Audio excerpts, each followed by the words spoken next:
আওয়ামী লীগ আগামী নির্বাচনে অংশগ্রহণ করবেন কি করবেন না সেটা আওয়ামী লীগের ব্যাপার। আগামী নির্বাচন প্রত্যেকেই যাতে অংশগ্রহণ করতে পারে সেই পরিস্থিতি যখন উন্মুক্ত করা হবে, সেই পরিস্থিতি উন্মুক্ত হলেই ভোটাধিকারের স্বপ্ন এবং বাস্তবায়ন, চিন্তা এবং মননে যখন বাংলাদেশের মানুষ বুঝবে যে বাংলাদেশের আমার ভোট আমি দেব, যাকে খুশি তাকে দেব, আমি দামি নির্বাচন হবে না, সেই পরিস্থিতি যখন তৈরি হবে তখন এটাকে অন্তর্ভুক্তিমূলক নির্বাচন হবে।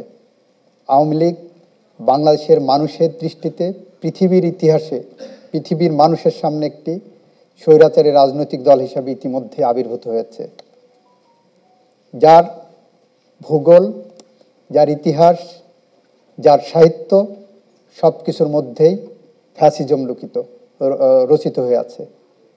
তারা বাংলাদেশে নির্বাচন করলেন বা না করলেন তার উপর ভিত্তি করে বাংলাদেশে অন্তর্ভুক্তিমূলক নির্বাচন হবে কি হবে না সেই বিষয়টা এখানে মুখ্য বিবেচ্য হিসাবে সামনে আসবে না। আরেকটি প্রশ্ন আছে, আগামী নির্বাচনে আওয়ামী লীগ অংশগ্রহণ না করতে পারলে তাকে এটা গেল।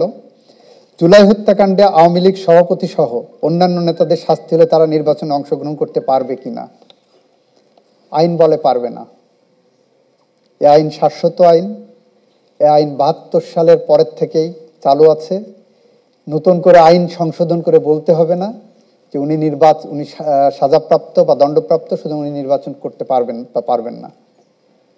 দণ্ডপ্রাপ্ত ব্যক্তি নির্বাচনে অংশগ্রহণ করতে পারবে না। এটা আমাদের শাশ্বত আইন, প্রচলিত আইন, এবং এই আইনটা বাংলাদেশের মানুষ দীর্ঘ ৫৪ বছর ধরে গ্রহণ করে আসছেন।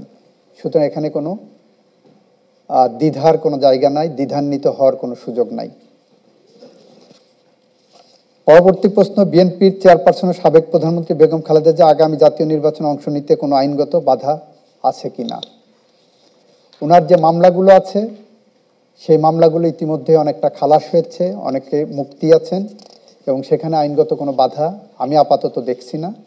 আগামী দিনে নির্বাচন যখন হবে তার সামনে রেখে কোনো বাধা আসবে কিনা সেটা সময় বলে দেবে, তবে আপাতত কোনো বাধা আমি আইনগতভাবে দেখছি না। নির্বাচনী অপরাধীদের শাস্তির আওতায় আনা হচ্ছে কিনা একটি প্রশ্ন।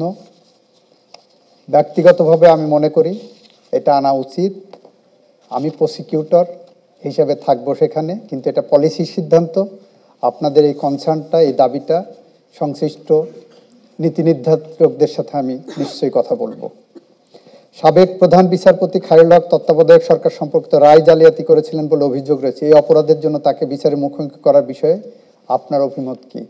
ইতিমধ্যে 2টি মামলা হয়েছে এবং এই বিষয়ে হচ্ছে বিচারের মুখোমুখি হওয়া উচিত, এবং ওনারা বিচারের নামে যে অবিচার করেছেন, যেভাবে বিচার বিভাগকে ধ্বংস করেছেন তা বাংলাদেশের স্বাধীনতা সার্বভৌমত্বকে বিপন্ন করেছে, সংবিধানকে ধ্বংস করেছে, এবং সে কারণে তাকে অবশ্যই বিচারের মুখোমুখি হওয়া উচিত। শুধু খায়রুল হক না, এর সাথে আরও কিছু বিচারপতি, কুলাঙ্গার বিচারপতি ছিলেন, তাদেরও বিচার হওয়া